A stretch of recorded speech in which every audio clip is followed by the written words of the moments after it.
All right, we're going to move to, we're going to stay with you, Ms. Bright. So question 11 is about, we're going to stick with schools too. So a new elementary school. Have y'all talked about that before? I can't think of it. No, never. How does Trussville build a new elementary school to ease overcrowding at Payne Elementary School, and where does that school go? What is the city's role in that process? Well, the city's role is to build the school building itself and provide the property through our sales tax, 1 cent sales tax that pays the debt service on the schools. Where it is to be built. First of all, when can it be built? It's got to be built soon. Payne is at capacity. We did work with the school system and CFO Jim Kirkland and Dr. Martin found funds that we could go ahead and get the high school done. There are 3 projects with the whole school system that need to be done. The high school is underway, creating the C wing. The high school was at 105% capacity. The next teacher was going to be on a push cart, not a classroom. And that's not acceptable. That will be taken care of. That was the least expensive project and the most urgent. Then there's Payne Elementary, or as Ben likes to call it, the University of Payne Elementary. You're going to get coined on that one, yeah. We still have to build another elementary school. In my opinion, that school has got to be on the north end side of town for 2 reasons. That's where our growth is, and for traffic. If we pull it too far into downtown, you're just going to have a lot of overlay with traffic from the middle school to Payne. People have kids in multiple schools. How we build it is going to be very creative. We've got to build it. We've got to figure out our revenue sources. We have a warrant that will roll off, I think, in 36, I believe, from the high school. That's too far away. We've got to make sure that we can fund a school to be built. We've got to get our finances back together, get everything back balanced, and then we've got to be able to find the location and have it built. I think the middle school will be, I can't decide which one is the most urgent. The middle school needs a new lunchroom. It needs infrastructure updates. Sure. It needs gymnasiums. The classrooms are typically fine. But we've got to get our school at Payne down. We don't want to be the largest school in the state of Alabama. So we've got to work hopefully with the state, that we can come up with some funding there to help us with elementary schools, about $45 million. Then we've got property. We thought Glendale was going to be the answer. Had a development attached to that, which was not popular and probably would have filled up the schools as well. Then Glendale became very expensive to develop on our own, so we sold it. So that property is no longer in the equation. Idealistically, Deerfoot might be a good region for that school to go in, but we don't have any confirmed areas for that either. So yes, we have to build a new elementary school. That's our next big project, and we've got to be able to figure out how we can go to the bond market and make that happen. Tough problem to have. Very. Mr. Short, how about you? Yeah, so I agree with a lot of what Councilor Bright said. We do have to provide relief for the University of Payne Elementary School. We keep saying it. It'll they're going to make shirts. In my minds, we've got to find a creative way to do it, but we've got to wait, and to some extent, if we do not address SSUT, right?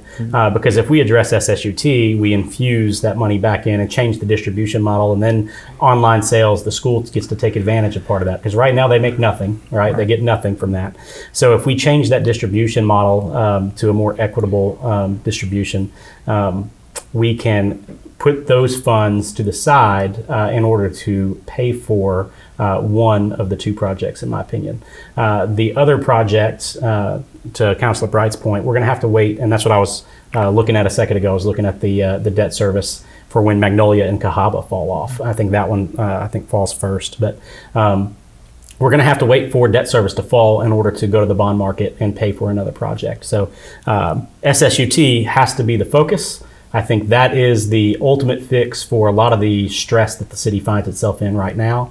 But if SSUT is not fixed, we are going to have to wait for the bond market and wait for that debt service to fall before we can go to the bond market, because there is a constitutional limit on how much debt the city can incur, right? And we don't want to get up to that limit. We want a healthy buffer between that. So that's how I see it. But the elementary school would be the priority, in my opinion, first, and then the middle school would be the secondary need. Okay. Mr. Smallwood, same question, but I'm more curious too from you, like with no new taxes on the table and you being Jefferson County tax collector, how can your experience lend itself to the question of opening a fourth elementary school if no new taxes, that kind of thing, are on the table? I'm curious how you would go about it.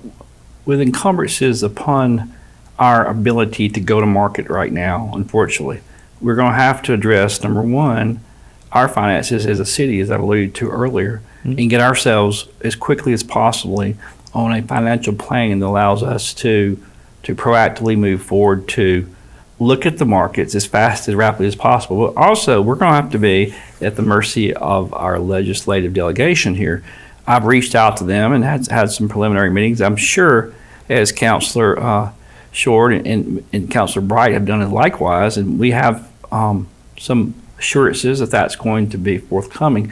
But we have to look at land acquisitions or implement that as well. But I also, again, as I stated last week at the forum, I think we have to be strategic as school board members in grant requests to when we make those requests, to request actual true needs relative to our students than just wants and things that will be niceties. Now, I'm going to stay firm with that because I think that we have to be wise stewards of every dollar that we request from the state, because it's all coming from our tax base anyway. And, there are arguments pro and con. Should we have built the building? Should we not have? But at the end of the day, what are we short on?